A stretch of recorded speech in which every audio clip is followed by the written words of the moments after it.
جاؤ گے تو جلدی شفا یابی بھی ہے۔ ہاں میری باتوں کا برا نہ مانو، لیکن اگر میں نے کہیں آپ کے اوپر سخت جملے رکھے ہیں تو صرف اور صرف اس لیے کہ یہ میرا درد ہے۔ تم میرے مصطفیٰ کے غلام ہو، اگر میں تمہیں نہ بولوں تو کس کو بولوں؟ اگر تمہارے اندر اخلاق برے آتے ہیں تو تکلیف صرف ہمیں نہیں رسول اللہ کو ہوتی ہے۔ کب تک میرے نبی پاک کو تکلیف پہنچاؤ گے؟ اللہ کے نبی تو یہ فرماتے ہیں کہ اگر تمہارے تلووں میں کانٹا بھی چبھے تو اس کا درد مجھے ہوتا ہے، میرے آقا فرماتے ہیں۔ اور جب تم کسی شراب کے اڈے پر بیٹھے ہو، جب تمہارے ہاتھوں میں تاش کے پتے آئیں، جب تمہاری زبان نشا کر رہی ہو، تو میرے مصطفیٰ تمہیں دیکھ کر کیا محسوس کر رہے ہوں گے؟ میرے آقا صلی اللہ تعالیٰ علیہ وسلم جب تمہاری طرف نظر فرمائیں گے تو ان پر کیا گزرے گی؟ کم سے کم میرے نبی کا خیال کرو۔ حضور پاک کے لیے میں اتنی باتیں کر رہا ہوں، باقی میرا کیا رشتہ ہے آپ سے؟ میں کون ہوتا ہوں تمہیں ڈانٹنے والا؟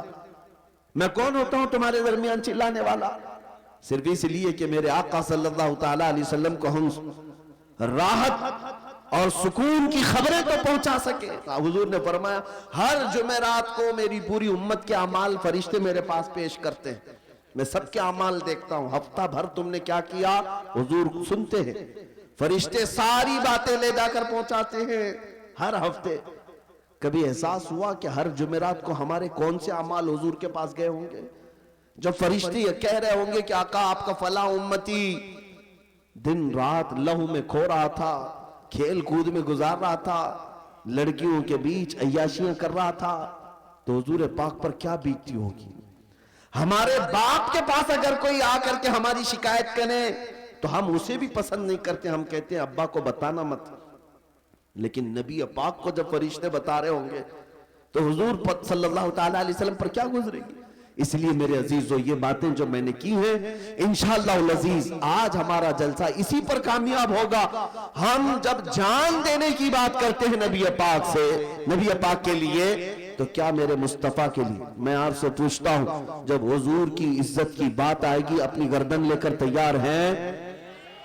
سب کا جذبہ یہ ہے، ہمارا بچہ جوان بوڑھا یہی کہتا ہے یا رسول اللہ یہ ایک جان کیا ہے اگر ہو کروڑوں، تیرے نام پہ سب کو وارا کروں میں، حبیب خدا کا نظارہ کروں میں، دل و جان ان پر نثارہ کروں میں۔ سب کا یہ جذبہ مجھے پتا ہے، لیکن اے میرے عزیزو میں نہ آج تمہاری جان مانگنے آیا، نہ میں تمہاری گردن مانگنے آیا، نہ تمہارا خون مانگنے آیا، بس اتنی بھیک ضرور مانگنے آیا ہوں جو قوم اپنے نبی کے لیے گردن دے سکتی ہے، چند عیاشیوں اور گناہوں کو مصطفیٰ کے نام پہ چھوڑ کیوں نہیں سکتی؟ چھوڑیں گے انشاءاللہ العزیز۔ آج سے یہ عہد کر کے اٹھیں گے کہ میں اب اللہ نے جو کان دیے سنوں گا تو حضور کی نعتیں سنوں گا، زبان سے میں کبھی غلیظ کلمات گالی گلوچ اور گانے نہیں گاؤں گا۔ اگر میری زبان کھلے گی تو اس بات کے ساتھ میں سو جاؤں یا مصطفیٰ کہتے کہتے، کھلے آنکھ میری صلی اللہ کہتے کہتے، جب بھی زبان بولے گی تو نبی نبی بولے گی۔ سب سے اعلیٰ و اولا ہمارا نبی، سب سے بالا و والا ہمارا نبی۔ چند نعتیں یاد کر لو تاکہ چلتے پھرتے بھی تمہاری زبان اگر کسی کو پکارے تو میرے مصطفیٰ کو پکارے۔ توجہ چاہتا ہوں، یہ کام کریں گے آج سے انشاءاللہ۔ اب میری گفتگو یہاں پر ختم ہو گئی اور میں نا امید ہو کر کے نہیں جاتا، نا امید ہو کر نہیں جاتا۔ مجھے یقین ہے میں نے کسی ایسے ویسے کا نہیں، تمہارے خون سے بھی بڑھ کر، تمہاری جان سے بھی بڑھ کر جس کا رشتہ ہے اس نبی کا واسطہ میں نے تمہیں دیا ہے، اس رسول پاک کا واسطہ میں نے تمہیں دیا ہے۔ اور مجھے پتا ہے کہ نوجوان ہمارے گناہ تو کر سکتے ہیں لیکن اپنے نبی کو دھوکہ کبھی نہیں دے سکتے، اپنے نبی کو دھوکہ نہیں دے سکتے، بے وفائی ہم حضور کے ساتھ کبھی نہیں کریں گے۔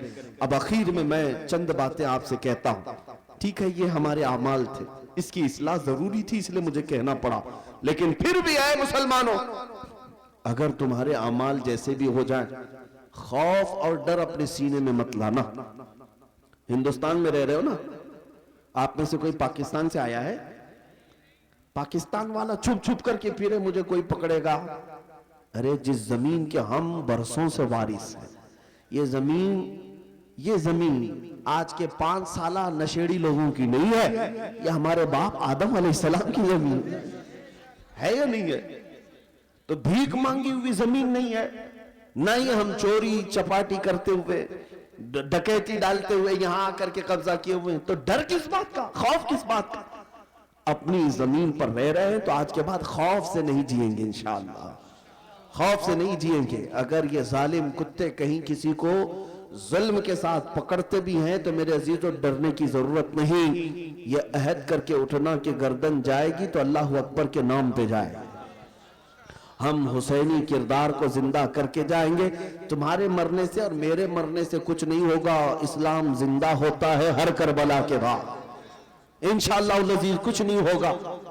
آپ تمامی حضرات بے خوف جئیں گے انشاءاللہ, اور اپنے دین کی سربلندی کے ساتھ جئیں گے. اپنے دین کو نہ ہلکا ہونے دیں گے, نہ اپنے نبی پاک کی بے عزتی کبھی برداشت کر کے جئیں گے, کبھی نہیں. توہین رسالت ہوگی تو شم نبوت کے پروانے طاغوتی طاقتوں سے ٹکرائیں گے ناموس رسالت کی خاطر انشاءاللہ العزیز. ہر طاقت سے ٹکرائیں گے ناموس رسالت کی خاطر. یہ باتیں میں تمہارے اس لیے حوصلے کے لیے کہہ رہا ہوں. نہ گھبراؤ مسلمانوں, ابھی خدا کی شان باقی ہے. نہ گھبراؤ مسلمانوں, ابھی خدا کی شان باقی ہے. ابھی اسلام زندہ ہے, قرآن باقی ہے. کون کہتا ہے یہ ساری چیزیں ختم ہو گئی؟ کچھ نہیں ختم ہوا. صبح قیامت تک اللہ تعالیٰ اپنے اس نور کی حفاظت فرمائے گا, تو گھبرانے کی ضرورت نہیں. حالات ناسازگار کچھ لوگ ڈراتے ہیں, اپنے ہی لوگ ڈراتے ہیں, ایسے ہو گئے ویسے ہو گئے. ارے کتا جب دانت نکالتا ہے تو آپ کو بھی پتا ہے لکڑی اٹھاؤ تو ویسے بھی دم دبا کے بھاگتا ہے, ڈرا کر دیکھتا ہے. لیکن ایک اتنی بات پکی ہے, اس کے دانت نکالنے سے وہ شیر کبھی نہیں بنتا. کتا اگر دانت نکال کر کے کسی کو بھونکنے کی کوشش کرتا ہے تو کیا وہ شیر بن جائے گا؟ کتا ہی رہتا ہے. ہاں میں یہ بات سمجھ رہے ہوں گے, ہاں کہ جو لوگ آج بھونکتے ہیں وہ کتا ہی رہے گا, وہ شیر کبھی نہیں بنے گا. گھبرانے کی ضرورت نہیں. تم اگر میرے نبی پاک کی ذات کے ساتھ چھیڑ چھاڑ کرتے ہو, میں نے آج سے 1 مہینے پہلے اعلان کیا تھا, ایک وسیم رافضی نام کا کتا دلی سے میرے مصطفیٰ کریم کے نام پاک پر حملہ کیا تھا. میں نے یہ اعلان کیا, تجھے اگر محمد نام سے چڑ ہے تو پھر دیکھ لینا انشاءاللہ آج کے بعد ہم میں سے جس کے گھر میں بھی بیٹا ہوگا محمد ہی نام رکھا جائے. بعد میں پکارنے کے لیے ہم کچھ بھی رکھیں, لیکن آج کے بعد سے ہمارا ہر بچہ محمد ہی ہوگا, تاکہ جہاں جہاں پیپر میں لکھنے کی بات آئے تو ہر جگہ تمہیں محمد ہی نظر آئے, ہر جگہ تمہیں محمد ہی نظر آئے. تمہیں چڑے اس بات سے, تمہیں پتا نہیں ہے محمد کس کا نام ہے. اپنے تو اپنے غیر بھی اس نبی پاک کی تعریف میں کبھی کم نہیں کیے. انگریزوں نے تعریفیں کی ہیں, ہندوؤں کے بڑے بڑے لیڈروں نے, پنڈتوں نے, اور سکھوں کے بڑے بڑے گروؤں نے حضور پاک صلی اللہ تعالیٰ علیہ وسلم کی شان بیان کی ہے. ایسا نہیں ہے, میں ان کی تعریفوں کا محتاج نہیں, اور نہ ہی میرے نبی کی ذات ان کی محتاج ہے. لیکن اتنی بات ضرور کہتا ہوں, جو نبی پاک کی تعریف کرتا ہے وہ اپنی شان